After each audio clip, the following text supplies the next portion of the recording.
Republic Day quiz. You have to select one correct option out of the 4 within 10 seconds, +1 for correct answer and no marks for the wrong. Comment your answers and comment your final score after the quiz is over in the comment box only.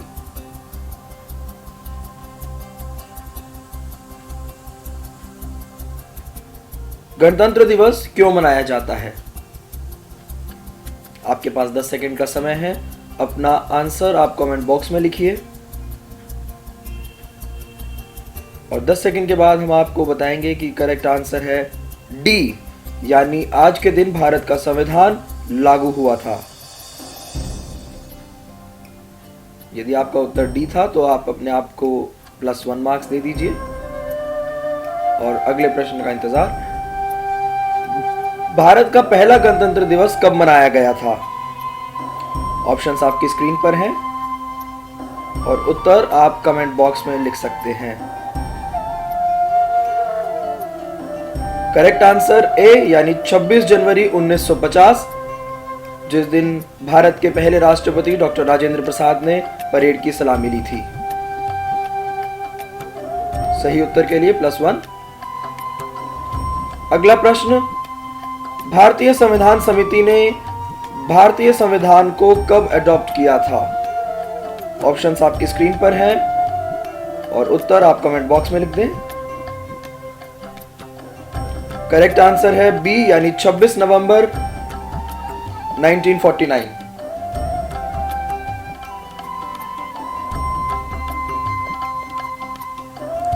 सही उत्तर के +1।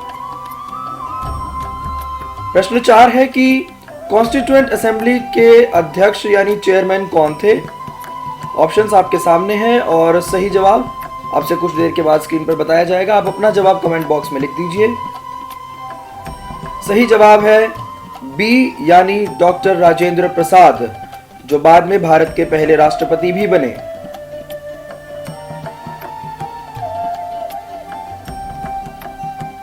अगर आपका प्रश्न उत्तर भी B था तो score दे दीजिए।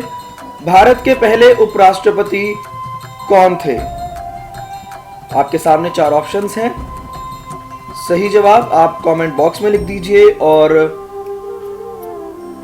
यदि आपका जवाब सी, डॉक्टर सर्वपल्ली राधाकृष्णन या डॉक्टर एस राधाकृष्णन था तो आप खुद को +1 दे सकते हैं। डॉक्टर राधाकृष्णन भारत के दूसरे राष्ट्रपति भी बने। अगला प्रश्न, कॉन्स्टिट्यूएंट असेंबली की पहली बैठक कब हुई थी? When was the first meeting of Constituent Assembly held? Options आपके सामने हैं और उत्तर ए, यानी 9 दिसंबर 1946। यदि आपका जवाब भी ए था तो आप खुद को +1 दे सकते हैं। गलत जवाब था तो कोई नेगेटिव मार्किंग नहीं है। सेल्फ इवैल्यूएशन आप करते रहें। अगला प्रश्न है कि कॉन्स्टिट्यूएंट असेंबली की पहली बैठक कहां हुई थी? आपके सामने 4 ऑप्शंस हैं और सही उत्तर आप कमेंट्स में लिखते रहें। साथ साथ उत्तर कमेंट में लिखना बेहद जरूरी है और सही जवाब है B, Central Hall of Parliament of India, यानी भारतीय संसद के सेंट्रल हॉल में, जहां अब लोकसभा और राज्यसभा के ज्वाइंट सेशंस बुलाए जाते हैं। उस समय इसे कॉन्स्टिट्यूशन हॉल भी कहा जाता था। अगला प्रश्न है, when is Indian constitution day? भारतीय संविधान दिवस कब मनाया जाता है? ऑप्शंस आपके सामने हैं और आप अपने उत्तर, इसका सही जवाब है सी, 26 नवंबर। +1 for the correct answer and no marks for the wrong. अगला प्रश्न है कि दुनिया का सबसे लंबा संविधान कौन से देश का है? आप अपना उत्तर कमेंट बॉक्स में लिख दें और सही जवाब है ए, भारत। आपको गर्व महसूस होगा ये जानकर कि भारत का संविधान दुनिया का सबसे लंबा लिखित संविधान है और यूएसए वर्ल्ड की ओल्डेस्ट डेमोक्रेसी है। भारतीय संविधान भारतीय गणतंत्र दिवस परेड की आयोजक कौन सी मिनिस्ट्री होती है, यानी मुख्य रूप से कौन सी मिनिस्ट्री इसके लिए जिम्मेदार होती है? आपके सामने 4 ऑप्शंस हैं और सही जवाब है मिनिस्ट्री ऑफ डिफेंस यानी रक्षा मंत्रालय, डी। अगर आपका जवाब भी डी था तो आप +1 खुद को दे दीजिए। 11वां प्रश्न, गणतंत्र दिवस परेड कहां से शुरू होती है? आपके सामने 4 ऑप्शंस हैं और इसमें से सही जवाब आपको कमेंट करना है। और अगर आपका जवाब बी विजय चौक है तो आप खुद को +1 दे सकते हैं, वरना नो मार्क्स। ईमानदारी से आप सेल्फ इवैल्यूएशन करते रहें और जो आंसर आपको नहीं आ रहा है वो आप याद कर ले भविष्य के लिए। प्रश्न 12, भारतीय गणतंत्र दिवस परेड की सलामी राजपथ पर कौन लेते हैं? ध्यान दीजिएगा, राजपथ के बारे में मैं पूछ रहा हूं, राज्यों के बारे में नहीं। राज्यों में राज्य के गवर्नर या मुख्यमंत्री इस सलामी को लेते हैं और इसका सही जवाब है बी, भारत के राष्ट्रपति यानी प्रेसिडेंट ऑफ इंडिया, जो इस वर्ष श्री रामनाथ कोविंद गणतंत्र दिवस परेड की सलामी लेंगे।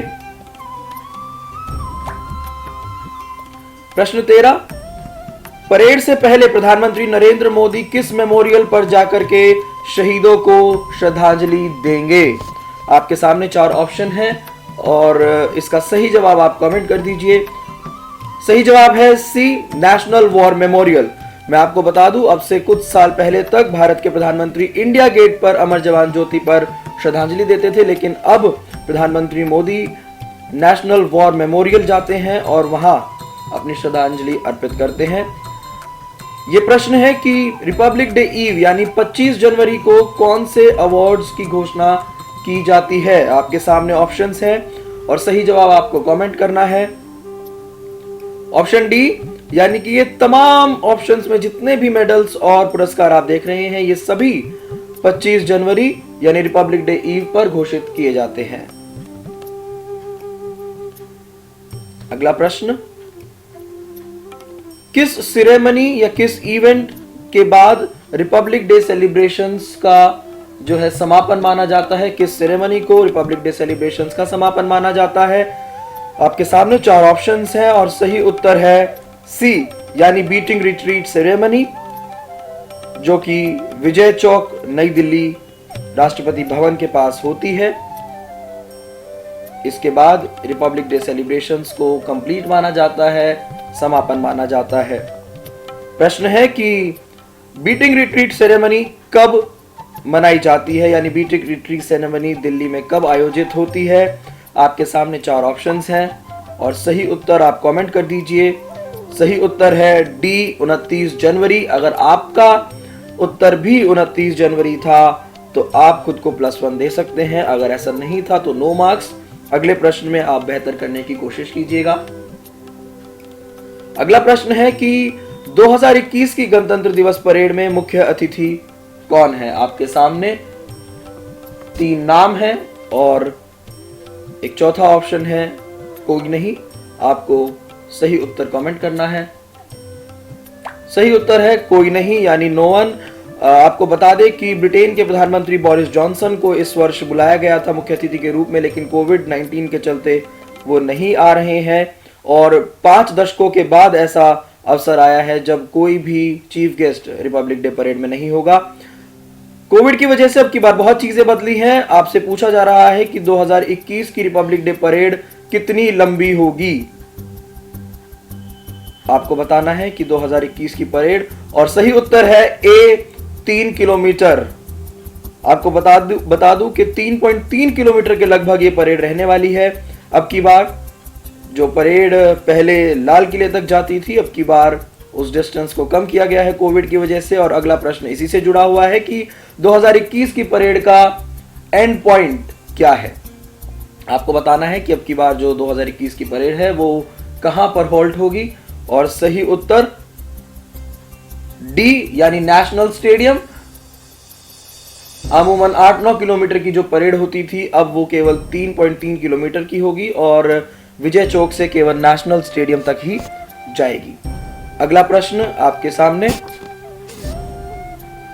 अब की बार रिपब्लिक डे पर राजपथ पर होने वाली परेड के अलावा क्या खास अट्रैक्शन है जिसकी तरफ देश नजरें गड़ाए बैठा हुआ है?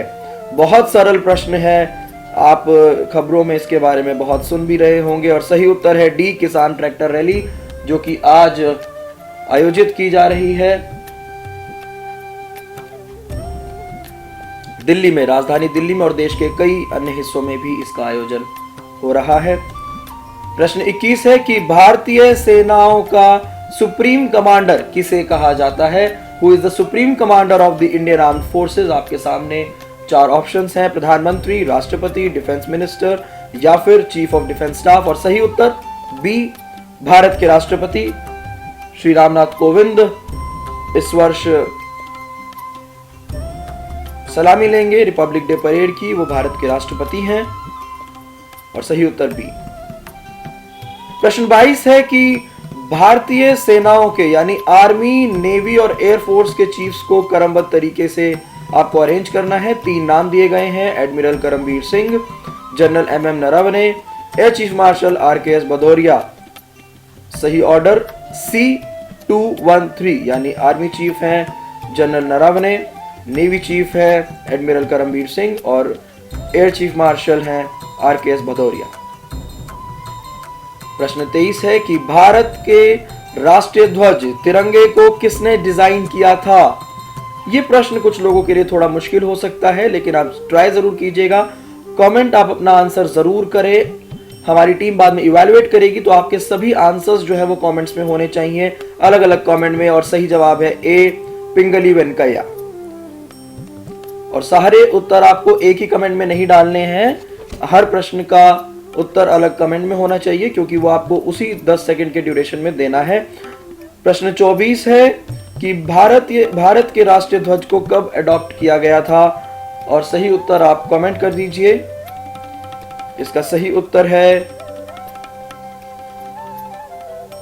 ए, यानी 22 जुलाई 1947, जिसको हम फ्लैग डे भी भारत में कहते हैं, फ्लैग डे के रूप में भी इसको मनाया जाता है।